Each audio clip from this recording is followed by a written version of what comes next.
Just hours after a meeting with a Canadian delegation to talk CUSMA renewal, the Trump administration is proposing new tariffs on dozens of countries, including Canada. The blanket tariffs would be imposed on countries the White House argues are failing to effectively control imports of products made with forced labor. The U.S. Trade Representative proposed the new duties last night. Some observers believe this is a new strategy to replace global duties struck down by the U.S. Supreme Court. Now, if these new tariffs are indeed implemented, some Canadian goods could face an added 10%, but notably not those that are CUSMA compliant.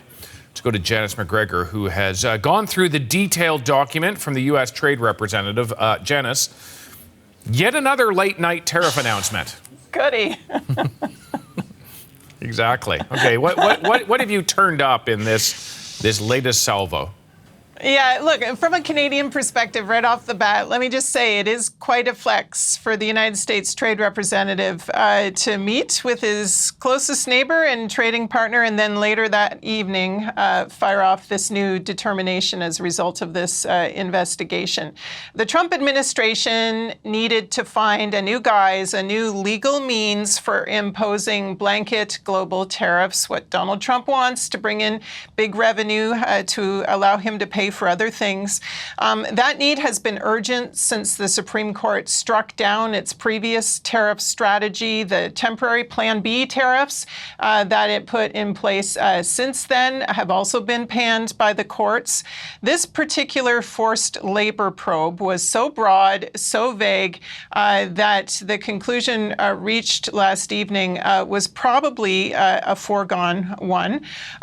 Just to be clear, forced labor, for our audience at home, there are international markers set out to protect workers worldwide of what forced labor is. We're talking about human rights violations in the workplace, things that, as the USTR's determination notes, are unfair because, first, they hurt the profitability of firms that play by the rules, but they also distort labor markets and punish workers that are fairly paid in the global economy.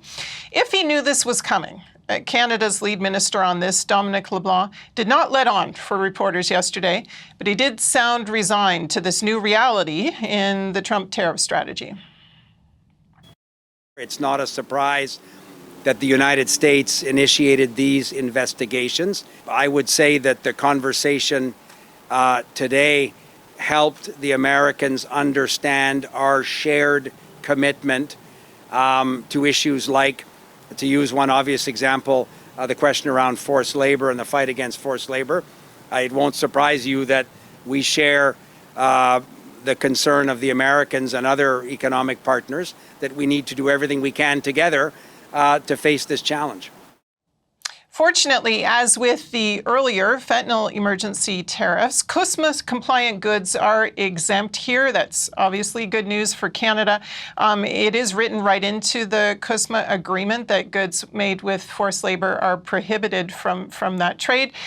There are, though, nearly 75 pages of exemptions in what was released overnight, things specifically to provide some relief from this new tariff for American consumers on goods that are already quite price inflated. You think about things that have been in the headlines a lot: beef, coffee, pharmaceutical products, very politically sensitive. These latest tariffs do not stack on top of other tariffs on things like steel and aluminum. Again, the business community already upset about those. And this process, it doesn't take effect right away. Traders can get sort of trading over the next few weeks to get in there before they hit. There will be a series of consultations over the next few weeks. One thing I would watch for in that is discussion of whether this new tariff is proportionate to the harm. That is a principle in international trade law. They've put on a blanket tariff on everything just because of the sins of a few specific kinds of goods. We'll see if that stands up. I can't help but notice this announcement of these proposed tariffs comes within hours of the meeting with Dominic LeBlanc and Jamieson Greer. That's all about CUSMA review. Could these new tariffs impact that? Indeed. Canada is in the specific category facing the lower rate here of 10%. The 60 countries, 6 of them found to have passed laws but not properly enforced them. They get 10%. Another group of 54 countries found to not only not have adequate laws to prevent forced labor, but also to not be enforcing them. Where Canadian minds might worry here is that the uncomfortable truth holds that Canadian authorities have sometimes not done enough on forced labor. Past CBC News investigations have found goods made with suspect cotton and tomato products on Canadian shelves. Aluminum supply chains in China are also tainted with forced labor allegations. Canada has agreed, though, to import more Chinese electric vehicles anyway, even knowing this.